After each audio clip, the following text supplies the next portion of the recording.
మహోన్నతుడు, మహాగణుడు, మన రక్షకుడైన యేసుక్రీస్తు నామమున అందరికీ వందనాలండి. దేవునికి స్తోత్రాలు. దేవుడు తన ఉచిత కృపను బట్టి మనకిచ్చిన ఈ నూతన దినమును బట్టి దేవునికి సమస్త మహిమ, ఘనత, ప్రభావములు చెల్లునుగాక.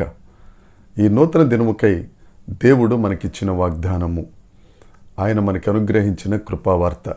యెషయా గ్రంథము 3వ అధ్యాయము 10వ వచనము. నీకు మేలు కలుగునని నీతిమంతులతో చెప్పుము. దేవుడు మనకు మేలును అనుగ్రహించే దేవుడు.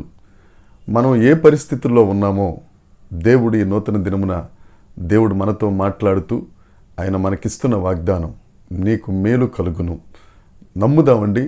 మనకు మేలు చేసే దేవుణ్ణి, కీడును సహితం మేలుగా మార్చగలిగిన సమర్థుణ్ణి మనం నమ్ముదాం.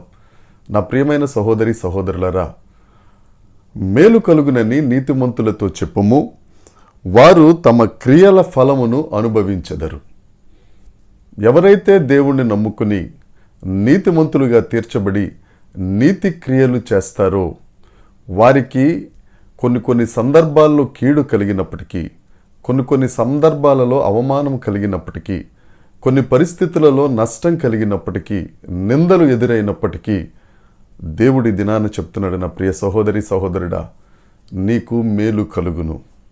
యోసేపు జీవితంలో దేవుడు మంచి దర్శనాలు చూపించారు, కానీ తన సహోదరులు మాత్రం చాలా దుర్మార్గంగా ప్రవర్తించి దౌర్జన్యం చేసి కీడునే అతని మీదకి తీసుకొచ్చారు.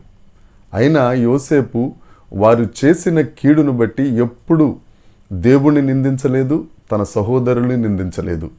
దేవుణ్ణి నమ్ముకున్నాడంతే, నీతిమంతుడిగా నిలబడ్డాడంతే.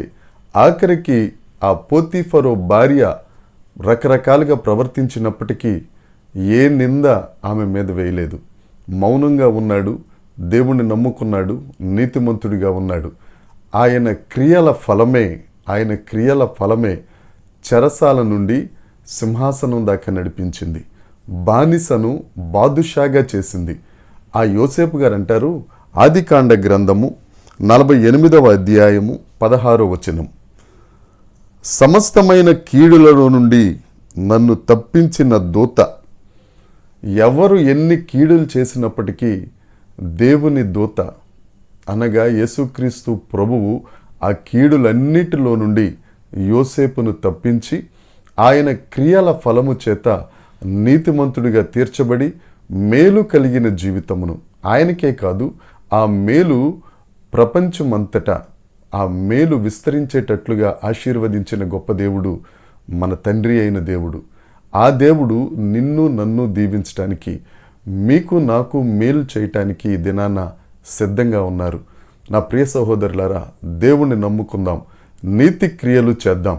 అదే పరిశుద్ధ గ్రంథంలో రోమాపత్రిక 2వ అధ్యాయము 6వ వచనం, ఆయన ప్రతి వానికి వాని క్రియల చొప్పున ప్రతిఫలం ఇచ్చును.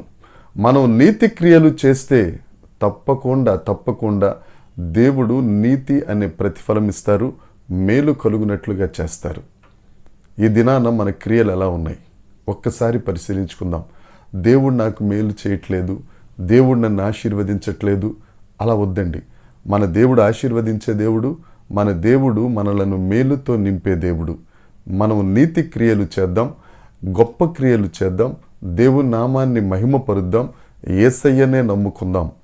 దేవుడు మనందరికీ మేలు కలుగ చేయునుగాక. దేవుడు ఈ వాక్యమును దీవించునుగాక.